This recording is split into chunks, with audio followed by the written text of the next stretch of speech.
Да, колки прослава по повод 123 години од Илинденското востание и 82 години од првото заседание на АСНОМ се одбележа и во главниот град. Во Скопје свое обраќање имаше претседателката на Република Македонија Гордана Силјановска-Давкова. Таа пред присутните на плоштадот Македонија пред споменикот на првиот претседател на президиумот на АСНОМ Методи Андонов Ченто кажа пред неговото семејство, представници на неговото семејство, кажа дека денешните а идните политичари многу им должат на илинденците и асномците и треба да ја продолжат нивната идеја. Навраќајќи се на ликот и делото на Ченто, таа напомена дека АСНОМ не е некој случаен настан, туку чин, државотворен, демократски, со кој што македонските граѓани се ослободуваат по Втората светска војна. Значи, таа напомена дека асномските документи биле многу поблиски до западните демократски традиции, отколку до источните комунистички доктрини.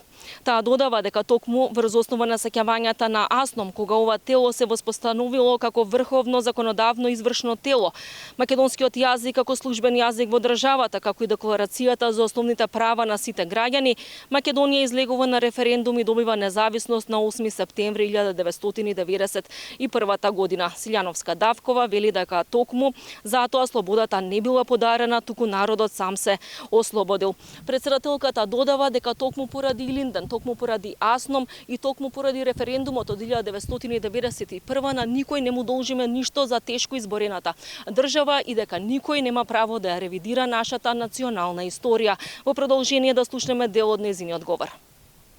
Партизаните и асномците го вградија антифашизмот како суштинска и трајна македонска определба и еден од темелите на македонската држава.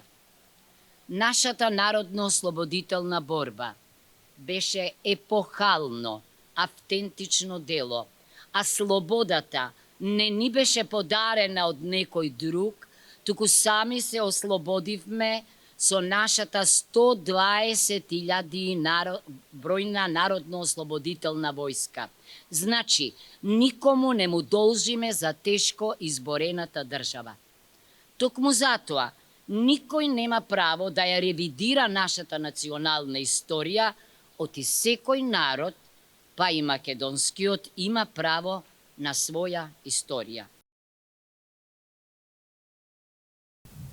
Осврнувајќи се на документите донесени на првото заседание на АСНОМ, претседателката Силјановска-Давкова вели дека уште тогаш била донесена декларација за заштита на основните права на сите граѓани на демократска Македонија. Ставајќи ја ова одлука во денешен контекст, таа вели дека денешната држава Македонија се гордее со почитувањето на правата на сите граѓани, како и на малцинствата, и додава без разлика дали се или не внесени во преамбулата на Уставот. Таа вели дека во време кога младите се повеќе се иселуваат од државата, клучна е борбата против корупцијата, организираниот криминал, меѓутоа и против загадувањето. Порача дека треба да се води мудра надворешна политика, државата да се јакне со помирување, а заврши со зборовите на Ченто дека она што е остварено, она што народот ни го дал, ние треба да го оствариме за вечни времења. Во продолжение дел од нејзиниот говор. Ако сакаме нашата држава да биде пристојно место за живење, мора да ги надминеме поделбите и да научиме да зборуваме во еден глас за прашањата од национален интерес.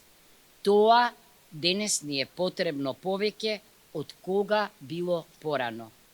Драги сограѓани, обраќајќи се на третото заседание на АСНОМ, Методија Антонов Ченто рекол: служејќи за доброто на нашиот народ, ние служиме за доброто на државата.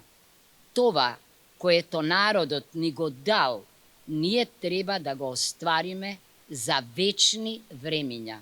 Само така можеме да одиме напред во прогрес. Неговите зборови се моја и ваша должност, да ни е за многу години Илинден, да ни е вековита Македонската република. Председателката Гордана Силјановска-Давкова им одаде почит на асномците и линденците преку положување свежо цвеќе пред споменикот на Никола Карев пред Македонското собрание, споменикот Асном спроти законодавниот дом, како и споменикот на Методија Андонов Чентон на градскиот плоштад. Исто така свежо цвеќе положија и собраниска делегација предводена од подпредседателката Весна Бендевска, представници од дипломатскиот кор, армијата, сојузот на борци, како и семејството на Методија Андонов Чентон.